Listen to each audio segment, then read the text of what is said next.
Overthinking and Living in the Present Moment. The Power of Now by Eckhart Tolle. In this video, we will review the book, The Power of Now by Eckhart Tolle. This video is truly worth watching for anyone who tends to overcomplicate things, suffers from anxiety, depression, and worry. The Power of Now will help you look at the world in a new way. Chapter 1. You are not your mind. Your body is a powerful machine equipped with all the necessary tools. When working with any tool, you should be careful and put them back in place after use. If you continuously use a tool, eventually it will break. This makes sense, doesn't it? However, we always forget to give rest to the most powerful tool given to us, our mind. We constantly engage in inner dialogue, think, what if I don't find a job? Oh no, I forgot to pay the bills again. What if I fail this exam? What should I cook for dinner tonight?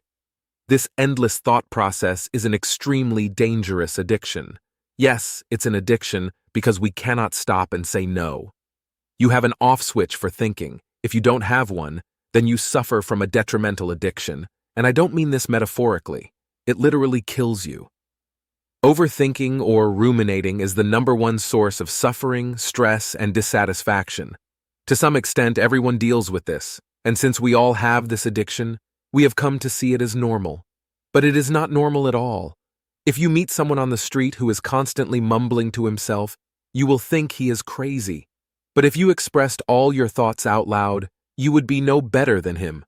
When there are too many thoughts, they start repeating, losing meaning and carrying negativity. The tool given to you for use starts using you, and you become a slave to your own mind.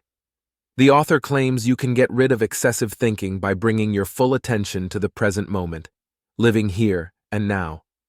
All you have is the present, so you can start practicing this by doing simple tasks. For example, when washing your hands, observe the water flowing over them, feel the smell of soap, hear the sound of running water, sense the towel's touch on your skin. In the beginning, you will only be able to focus on the moment for seconds. Then your thoughts will race back to memories of the past or planning the future. When this happens, just watch your mind. Don't judge your thoughts or get angry at yourself. Simply observe your mind. Observe your thoughts from the outside, as if you are watching another person. The author calls this witnessing the thinker. Soon you will realize you and your thoughts are not the same thing. There is your mind, and there is you, the observer. The more you practice the present moment, the more tricks of your mind you will notice. It will try everything to grab your attention. Chapter 2. Awareness and Overcoming Pain. Since childhood, when going through negative, painful moments, we store part of that adverse experience within us. Over time, the negativity continues accumulating inside, turning into a monster. The author calls this the pain body. Some people identify with the pain body, constantly feeding it.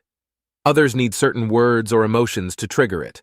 For example, sometimes a simple word can make someone very angry, even aggressive. You think, what set them off? This has likely happened to you too. A single word ruined your entire day. You were in a very depressed or agitated state. If you feel your emotional reaction to words or events is exaggerated, know that they have activated your pain body. Do not identify with the pain. It is separate from you. It lives in your body and feeds on your attention.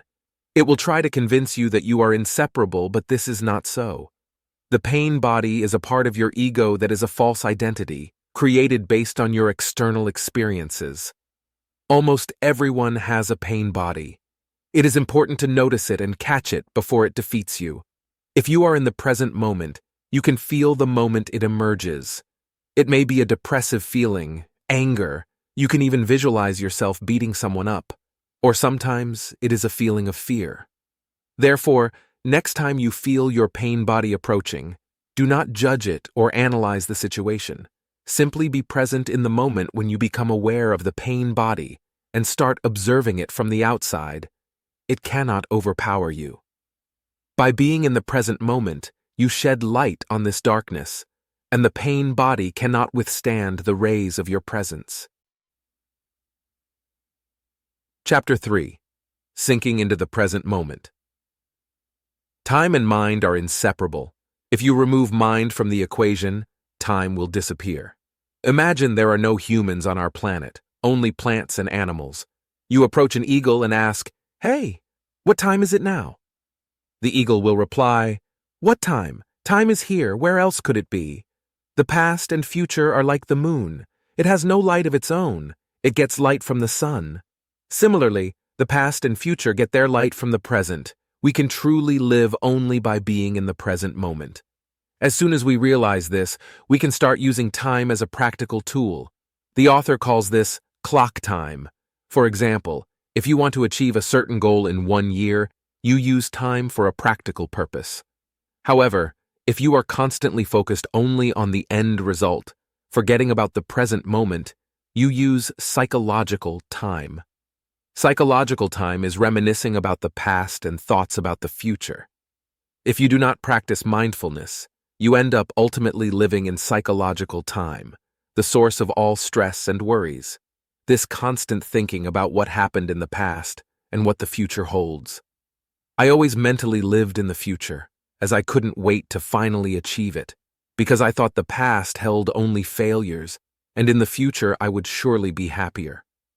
When we mentally get stuck in the future, we ignore the present moment, we stop enjoying it. If we want what we don't have and don't want what we do have, we start hating our lives. How does this manifest in our lives?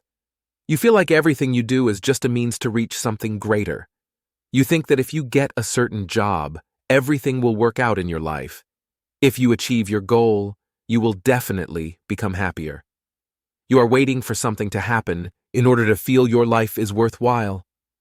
Achieving the goal itself never leads to happiness. Let's illustrate this with an example. Suppose your goal is to climb Mount Everest. If a helicopter swooped down right now and instantly took you to the Everest summit, would you be happy? Most likely not. Happiness lies not in reaching the peak as quickly as possible, nor in staying at the foot of Everest. Happiness lies in the journey itself, in the present. So just relax and look around. What needs to be done right now? You will deal with future problems when the time comes. Do not let your mind control you. If right now you felt a sense of calm and freedom from the burden of problems, after a few days your mind will start creating new problems, right? In order for a problem to mature inside us, it takes some time. For instance, if a wild animal suddenly jumped into your room, you would have a choice. Theoretically, you could either run away or the animal would attack and injure you. But the problem itself does not exist yet. First, your brain has to think about it and identify, yes, we have a problem here. If you still doubt it, answer the question. What problem is bothering you right now? Not in an hour, not tomorrow. What is the problem right now? You probably won't be able to identify it because if something was really bothering you, you would be solving the problem, not watching this video. The book's author received letters from prisoners sentenced to life in which they wrote about how they found freedom even while in prison. They asked themselves the same question and realized that right now there are no problems. There are only situations that need to be resolved. It is quite difficult to comprehend this, but when you understand it, your life will be transformed. This statement personally helped me to look at the world through different eyes. So just focus on what is here now, start small, be in the present when cooking dinner, when waiting for the elevator, when taking a shower. Over time, you will be able to stay in the present moment longer. You can also practice a 10-minute daily meditation. This will help you realize what tricks your mind is capable of. You will notice how often you time travel. You will be anywhere but here, and as soon as you become aware of it, you return to the present. The realization that you are mentally shifting to the past or future is already a great success. If you find this video helpful, share it, like it, and comment so that as many people as possible can see it. Thank you for watching.